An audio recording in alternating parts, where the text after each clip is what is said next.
তিনটা সুন্দরী দেখতে মেয়ে একটা ছেলেকে বিয়ে করার জন্য পাগল হয়ে যায়, কিন্তু মজার ব্যাপার হলো সেই ছেলেটি ছিল এলাকার সবচেয়ে অকর্মা আর দুর্বল ছেলে। তবে যে মেয়েগুলো তাকে বিয়ে করতে চায় সেই মেয়েগুলো ছিল শহরের সবচেয়ে শক্তিশালী এবং সুন্দরী মেয়ে, যাদেরকে সব ছেলেরাই বিয়ে করতে চায়। যদিও প্রথমে মেয়েগুলো তাকে নিজের স্বার্থের জন্য বিয়ে করতে চেয়েছিল, কিন্তু পরবর্তীতে মেয়েগুলো বুঝতে পারে ছেলেটি আসলে এতটাও দুর্বল নয়, বরং সে হলো সবচেয়ে শক্তিশালী এবং উচ্চ লেভেলের কাল্টিভেটর। তবে প্রশ্ন হলো এই ছেলেটি এতদিন ধরে অনেক ভীতু আর দুর্বল ছিল, সে কি করে এত বেশি শক্তিশালী হয়ে গেল? আর শেষ পর্যন্ত ছেলেটি এই তিনটা মেয়ের মধ্যে কাকেই বা পছন্দ করে? কাহিনীটি অন্য সব ফ্যান্টাসি হিস্টোরিক্যাল ড্রামার থেকে অনেকটা ভিন্ন আর বেশ মজার একটি ড্রামা। আশা করি তোমরা এটাকে খুবই এনজয় করবে। তো চলো আজকের কাহিনী শুরু করা যাক।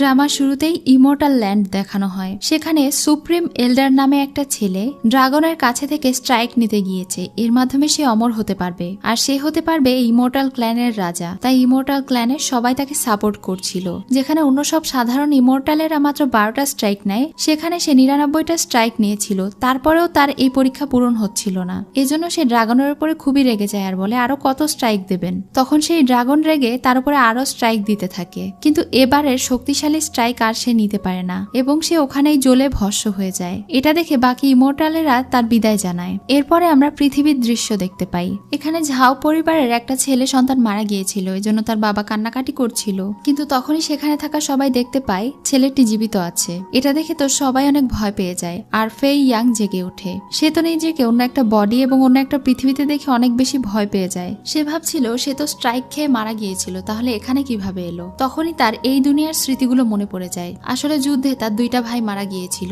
এই জন্যই তাদের একমাত্র বংশধরকে বাঁচানোর জন্য তারা দুইজন নিজের জীবন স্যাক্রিফাইস করেছিল আর নিজেদের ছোট ভাইকে বাঁচিয়েছিল। এসব কিছু মনে পড়ার পরে সে ভাবছিল তাহলে আমি অন্য একটা দুনিয়ায় চলে এলাম। ইনি হলেন মিস্টার ঝাও, সে ছিল তার বাবা। নিজের ছেলেকে জীবিত দেখে তো তিনি অনেক খুশি হয়ে যান আর তাকে বলেন তুমি নিশ্চয়ই আমার সঙ্গে মজা করছিলে তাই না? তুমি তো বেঁচেই আছো। তখনই তাদের কথার মাঝে সেখানে একজন বৃদ্ধ লোক আসে আর মিস্টার ঝাওকে বলে মিস বাই চেন আর লি এখানে এসেছে বিয়ের প্রস্তাব নিয়ে। তখন মিস্টার ঝাও বলে যুদ্ধে আমার 3টা ছেলেই মারা গিয়েছে, আমি তাদের সঙ্গে কোন মুখ নিয়ে দাঁড়াবো? তখন বৃদ্ধটি ফেইকে দেখিয়ে দেয়। এটা শুনে মিস্টার ঝাও সেই 3জনের সঙ্গে দেখা করতে যায়। এই 3জনই ছিল ভীষণ সুন্দরী। চেন, লি এবং বাই ছিল এই শহরের মেয়েদের মধ্যে অনেক পাওয়ারফুল এবং সুন্দরী। তাদের 3জনের সঙ্গে মিস্টার ঝাওয়ের 3টা ছেলের বিয়ে হওয়ার কথা ছিল, কিন্তু যেহেতু তারা 3জনই যুদ্ধে মারা গিয়েছে এজন্য তারা 3জন ফেইকে বিয়ে করতে চায়। তবে তাদের একটা শর্ত আছে, ফেই যেহেতু তার 3টা ভাইয়ের থেকে সবচেয়ে দুর্বল, এমনকি সে কাল্টিভেশনও করতে পারে না। এই বিষয়টা তাদের জন্য অনেক বেশি অসম্মানজনক, কারণ তারা তিয়ানজুয়ান সিটির মধ্যে সবচেয়ে পাওয়ারফুল এবং সুন্দরী। তাদের রেপুটেশনের ব্যাপার আছে,